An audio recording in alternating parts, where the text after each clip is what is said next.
እሺ ሰላም ዛሬም ደግሞ እስቲ ስንዴ ስለሚገዛበት ሚዛን የተወሰነ ነገር እናውራ። በጣም ብዙ አይነት ሚዛኖች አሉና ከነዛ ሚዛኖቹ ውስጥ አንደኛው የሚዛን አይነት ማኑዋል የሚሰራ ሚዛን በእጅ እየተገፋ የሚሰራው አይነት ሚዛን አለ። ሜቢ በዚህ ቪዲዮ ላይ ያሳያችኋለሁ።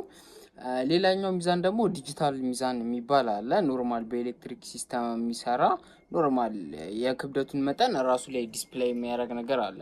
ከዛ በዘለለ ደግሞ ከነህሉ ሙሉ የሚመዘንበት ደግሞ ከፍ ያለ ሚዛን አለ። ያ ማለት የምድር ሚዛን የምንለው ማለት ነው። አንድ ላይ ከነ መኪናው ወጥቶ ይመዘናል። ከዛ እህሉ ከተራገፈ በኋላ መኪናው ይመዘናል። ከዛን የመኪናውን ክብደት እና መጀመሪያ የነበረውን ክብደት እህሉ ከአንድ ላይ ከመኪናውና እህሉ አንድ ላይ ሲመዘን የነበረውን ክብደት መኪናው ሲወጣ ይቀነስና የቀሪው እህሉ ይሆናል ማለት ነው። እንደዚህ አይነት ሚዛን አለ። ሌላ ደግሞ አሁን ለምሳሌ ይሄ ማኑዋል የምንለው ሚዛን የሚመዝንበት ኳሊቲም የተለያየ ነው የሚሆነው። አሁን ለምሳሌ እስከ 100 ኪሎ ግራም ድረስ የሚመዝን አለ። ከ100 እስከ 200 የሚመዝን አለ። ከ200 እስከ 300 እስከ 400 ኪሎ ግራም ድረስ የሚመዝኑ ማኑዋል አይነት ሚዛኖች አሉ። እነሱም በስቴጅ አላቸው። ግን አንድ ማኑዋል ሚዛን አለ። ሲቀጥል ዲጂታል ሚዛን አለ። ዲጂታል ሚዛንም እንደዛው አይነት አሁን ለምሳሌ ለትናንሽ እቃዎች የምንጠቀምባቸው አይነት ሚዛኖች አሉ። ሌላ ደግሞ ባላንሲንግ አይነት ሚዛን አለ። አሁን ለምሳሌ ሱቅ ሚዛን ልክ በአንደኛው ሳይድ ግራም ይቀመጥና በአንደኛው ሳይድ እህሉ ይቀመጣል። የሚመዘነው ነገር ከዛም በኋላ ባላንስ እንዲያደርግ ይታያል ማለት ነው። እሱም አንደኛው አይነት ሚዛን ነው። ሌላው ደግሞ ከስንዴ ሚዛኖች ውስጥ የምናየው ይሄ ማኑዋል ሚዛኑን ነው። አሁን ለምሳሌ እስከ 150 ኪሎ ግራም የሚመዝን አለ።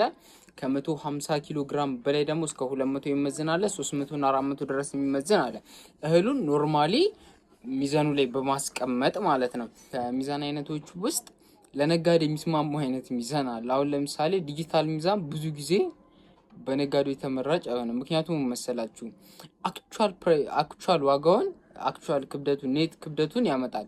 የዶንያ የምን የምሳይል ኤግዛክት የሆነ ክብደቱን ያመጣል ማለት ነው። ይሄኛው ለብዙ ነጋዴዎች ለጊዜ አይመቻቸውም። ያው የኛ ሀገር ነጋዴ አብዛኛው የሆነ ነገር የሚያንጣጣው ነገር ስላለው አብዛኛው ጊዜ አይመቻቸውም። ማኑዋል ሚዛን የሚባለው ይሄኛው አይነት ሚዛን ነው እና ሚዛኑ ከ50 ኪሎ ግራም አለም ከ1 ኪሎ ግራም እስከ 150 ኪሎ ግራም ይመዝናል። 150 ኪሎ ግራም እዚህ ጋር ከ1 እስከ 50 አይነት መስመሮች አሉት እና ይሄ ነው ከ1 እስከ 50 ኪሎ ግራም የሚመዝነው ማኑዋል ሚዛን የሚባለው ይሄኛው ነው ማለት ነው።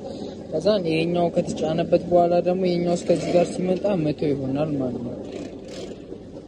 እና እንደዛ ነው። ይሄኛው ሚዛን ነው ማኑዋል ሚዛን የሚባለው እና እስከ 150 ኪሎ ግራም ድረስ የሚመዝነው።